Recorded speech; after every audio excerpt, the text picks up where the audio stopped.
Welcome. I am Amy Gross. I want to welcome you for the final time because I've been welcoming you all as you're entering for being here today with Pause to Be Present and Girls Night In Online. Today, we're going to be talking about mindfulness for better sleep and deep relaxation. Okay, so a little bit about me. I am a clinical psychologist as well as a meditation teacher. Last week, I might have bored you a bit with my life story. I hope not. But essentially, I shared that I found mindfulness and meditation when I became a parent. That was really, I had dabbled in it over the years, but when I became a parent, that was when it really stuck. That was when I think I really needed it the most too. And of course, last week was related, to stress. Parenting can be very stressful. It can be amazing. It can also be very stressful. And what's interesting is, so we went from stress last week to this week of deep, better sleep and deep relaxation. And you might be here because you have difficulty with sleep. It's a very common problem. There are roughly 35 to 50% of folks in the population who have actual insomnia type of challenges that they deal with on a nightly basis. But there is even a greater number of people who just have difficulty with sleep. And what's not surprising is that that's connected to stress and tension in our bodies. And so if you're stressed out and you're feeling tense, it's very likely that you're going to have some sleep challenges. And meditation and guided meditation can be really helpful. Meditation in general, when you have a regular meditation practice, there's research to support that will help with your sleep. And then I also, before we get into the meditation piece, I also want to just touch a bit on sleep hygiene, because sleep hygiene is such an important part of developing and really benefiting from better sleep. So what is sleep hygiene? It's essentially like sleep wellness, right? It's like the whole plan all together. How do you promote better sleep for yourself? And you can think about it in a number of different ways. You can think about it as setting up your sleep schedule, right? There's a lot of research that shows that it's actually best to have a consistent sleep and wake time. And the closer that you can get to that consistent time, the easier it will be for you to get better sleep.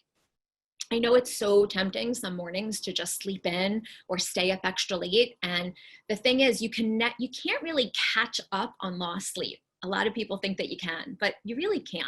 And so that's why the research finds that this consistent sleep-wake time is often better for us. And it's, when you want to sleep better, you have to prioritize sleep, right? So it's not just about, thinking, oh, okay, I'm going to sleep better, and it just happens. It's about making it a priority and thinking about how you can adjust things in your life to meet that goal. And one other thing I just want to mention is that naps can be really great too, but I don't know if you've ever taken what they call a cat nap, right? Like a 20, maybe 30-minute nap versus like a 2-hour nap, right? That little cat nap often can energize us, and it really can help us get that second wind that we're looking for. When you take a very long nap, it can interfere then with your ability to fall asleep that night. So you also want to be aware of that. Okay, what can some of these priorities be in terms of sleep hygiene? Unplugging from electronics, right? We all we're on Zoom right now, right? We're on a screen. Our lives are very much on screens these days, but it really helps. Again, everything I'm sharing with you is supported by research. Research shows that when you can unplug from that screen at least 30 minutes, if not longer, before you go to sleep, it's really amazing because you then stop staring at that blue light. And then what happens? Your brain actually starts to calm and settle down. That blue light of the screen can be quite stimulating for your brain in a neurological way. You don't even feel it, but it's happening. So unplugging is great. Having a routine that you follow with some relaxing and winding down activities then once you put that screen away. So some nights I take a bath and I put some lavender in it. Lavender is a very calming scent, and it can promote feelings of relaxation, which can then promote sleep. A nice warm, hot cup of tea, right? Nothing with caffeine. You want your sleepy time tea, not your green tea or black tea, right? You want to have some nice sleepy time tea, enjoy it. You can make a ritual, a nice mindful ritual out of drinking your tea. And we can give you directions to that another time. I didn't plan on that for today, but essentially what that means is really drinking your tea the way we used our senses in the last class, and just smelling it and feeling the warmth and closing your eyes and really experiencing all your senses around your tea. And that is another way of winding down before bed. You want to make sure that your room is a good temperature, right? We need it cooler to sleep. If it's too warm, it's hard to fall asleep. And you want to just cultivate like healthy habits in your day, right? So you want to try to avoid alcohol. You want to try to avoid caffeine. And again, if you are using these things, moderation. You want to get outside during the day, right? Get some sun. That will also help with your ability to wind down and fall asleep at night.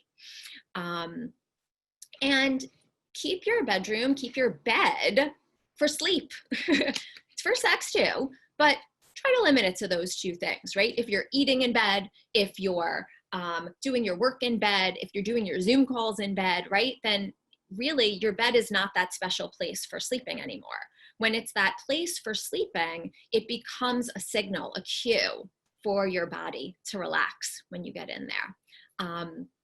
Another thing you can do is set up your bed like a little spa, right? You can use scents like lavender. You can buy one of those like silky pillows or a really soft fuzzy blanket, it doesn't have to be very expensive. Just some soft, comfortable fabrics, right? We were talking about senses that feel really good on your skin and cozy.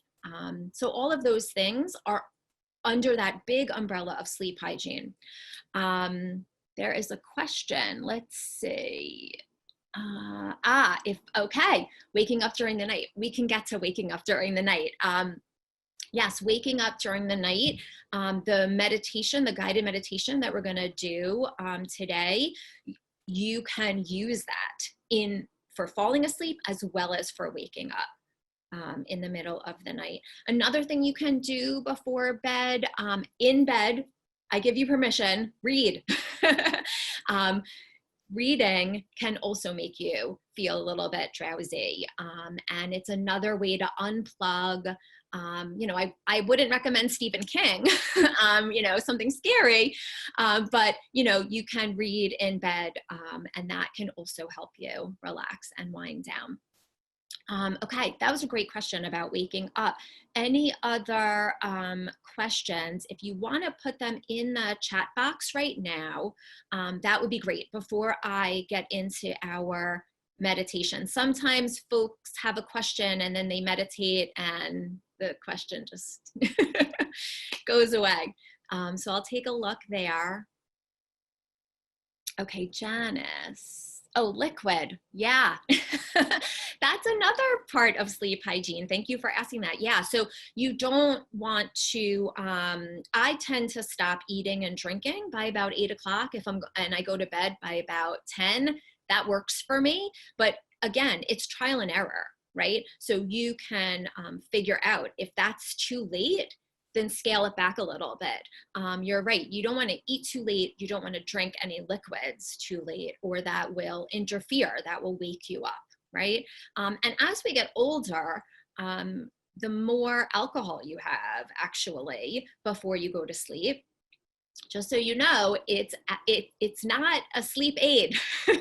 It might help you fall asleep, but then you wake up throughout the night. And the older you get, the more you feel that.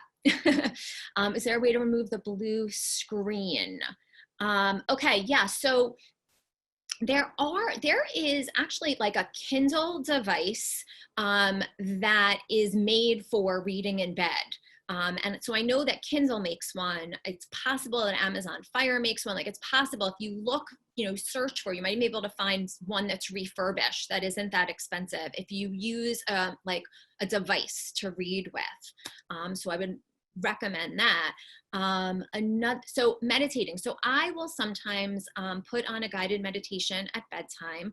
And so I have that moment of my phone, putting it on, but then I just turn the phone over and I don't see the light. And when the meditation's done, the phone just goes off.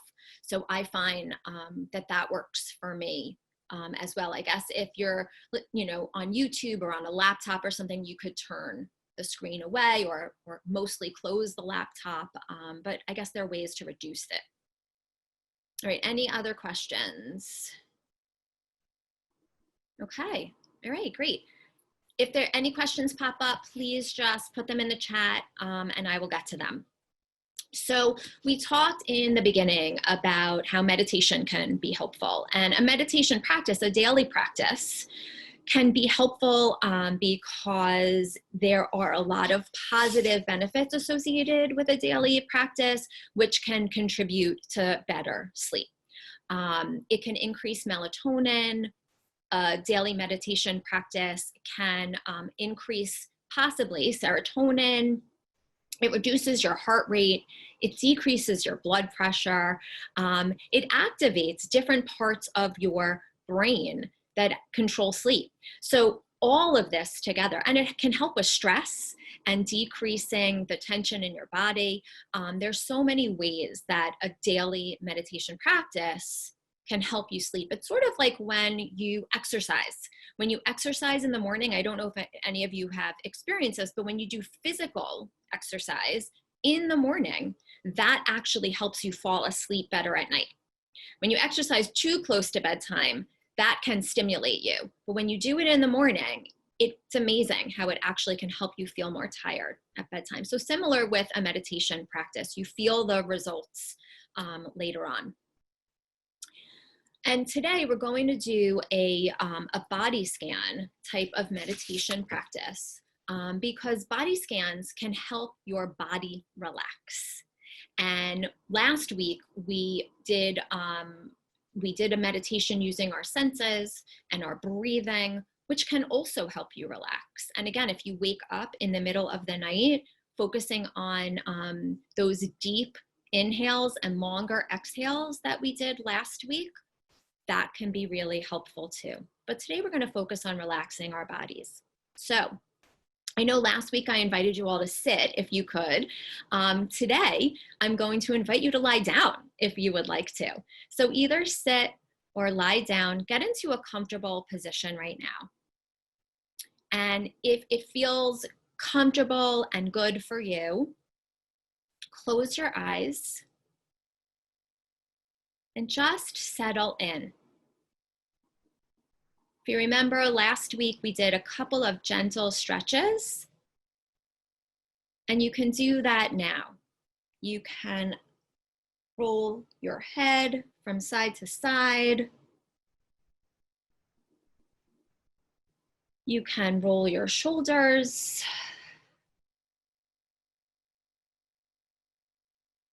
And just settle into whatever position feels comfortable for you. Take a nice deep cleansing breath in through your nose and sigh it out.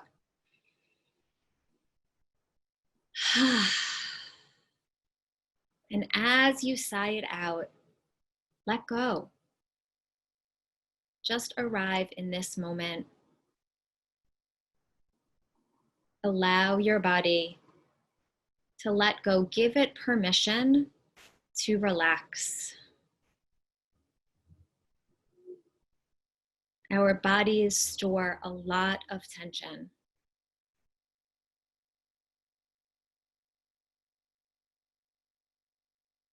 And in this meditation, we're going to focus on relaxing our body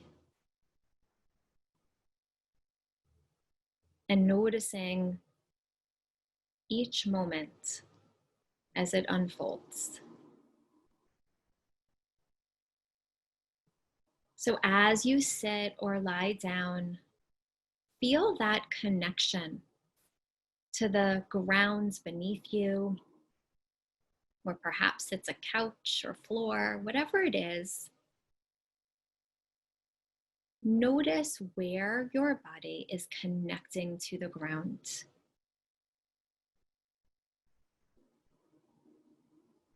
And with some curiosity, just notice what that feels like. And give yourself permission to surrender to gravity, to let go and relax.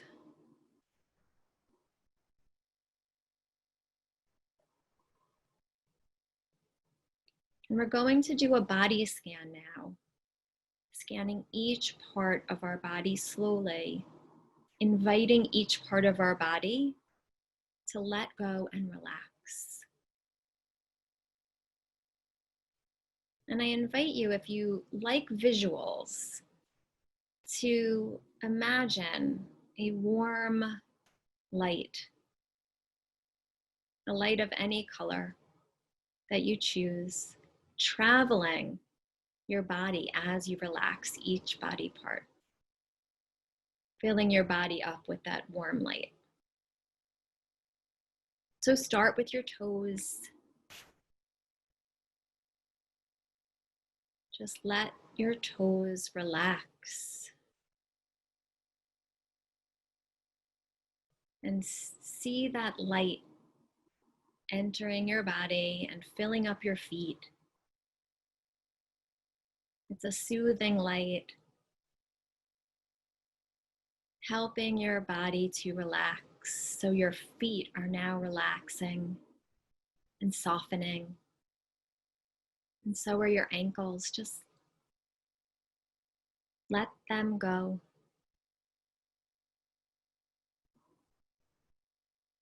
And your attention and that warm, soothing light will follow up your legs, your shins and your calves. Just let them go, relax.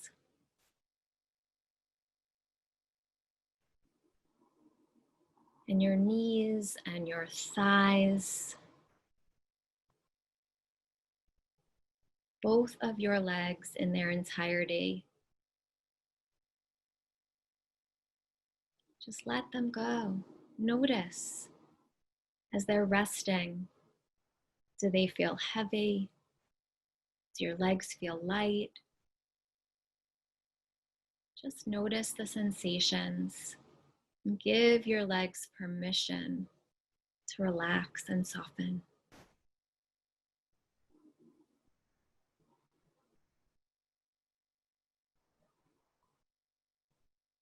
And your attention and that warm light continues up, releasing your hips, softening them, allowing space. And moving up to your stomach. We often hold a lot of tension in our stomach. So just let your stomach go, let it relax.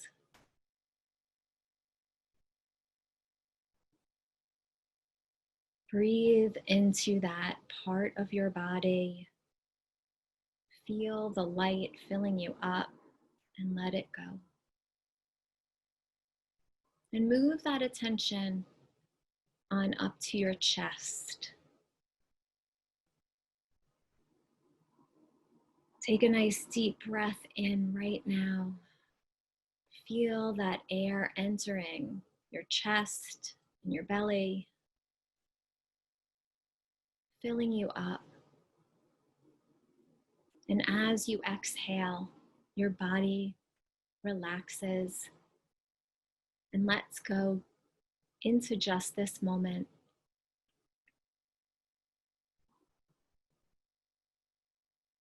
And now take that attention and that beautiful light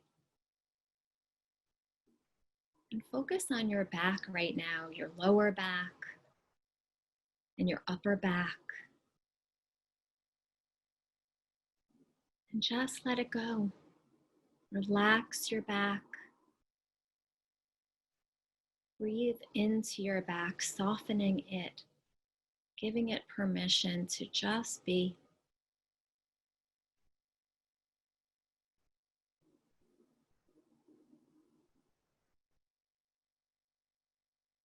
And continue on to your shoulders. Maybe you can drop them down a little bit from your ears.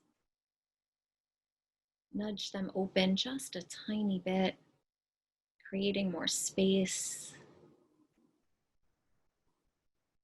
Softening them and letting them go.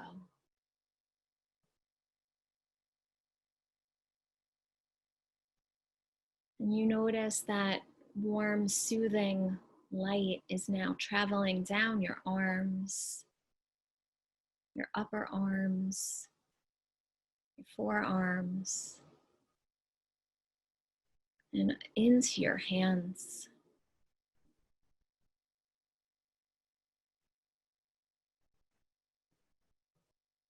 Do you feel your arms or your hands resting on a surface?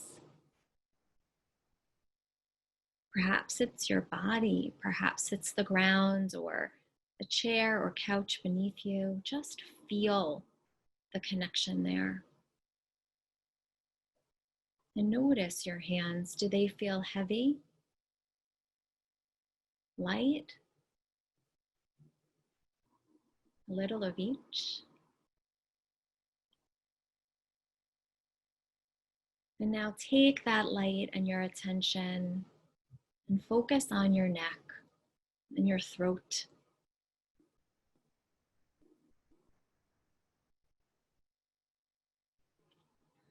And allow that light to circle back around the back of your head, softening your scalp as it goes.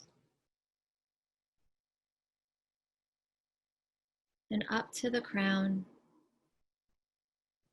where it meets the front of your head, your face. And the light bathes your face and relaxes all of those muscles. Your jaw and your cheeks soften. The area around your eyes and your forehead. Just let go.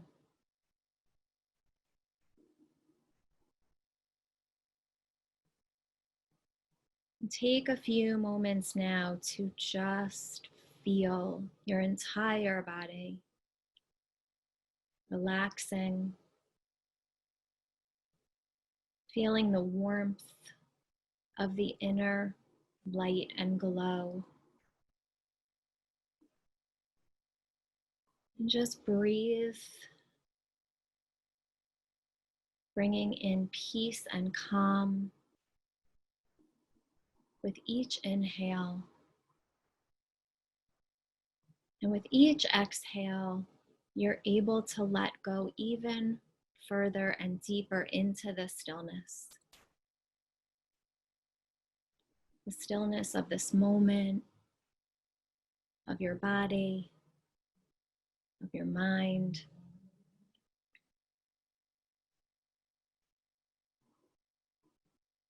If you notice any distractions, any sounds or thoughts, just return your focus to the relaxing feeling of your body, and the soothing rhythm of your breath.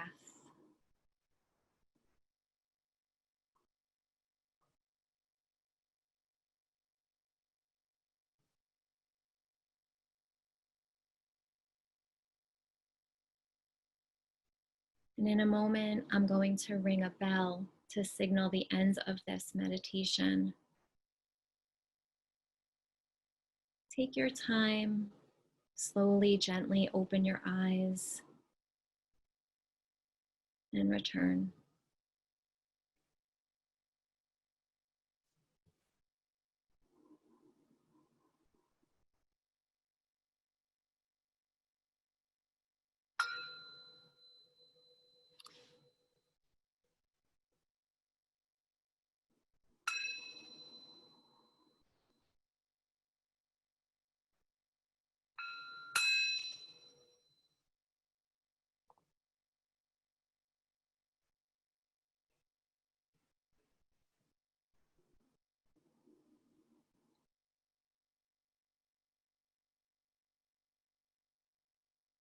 Welcome back, everybody. I hope you found that to be relaxing and peaceful. And you can do that body scan for yourself. You can listen to me do it again because this is recorded. You can find body scans on YouTube and on a lot of apps. And you can just do it for yourself. And you can combine that with breathing and with the sleep hygiene tips that we talked about as well. And that way you can help yourself fall asleep and stay asleep. And if you do wake up, that was a really important question because, you know, like we all have trouble falling asleep, many of us do wake up through the night. And doing a body scan is a really gentle, nice way to help yourself ease back into sleep in the middle of the night. Okay. Yes, and at Pause to Be Present this month, for August, we have on-demand guided meditations. Each one is usually on a different topic or a theme. They're all relaxing and you can use them as well. Really any guided meditation to help you to go to sleep.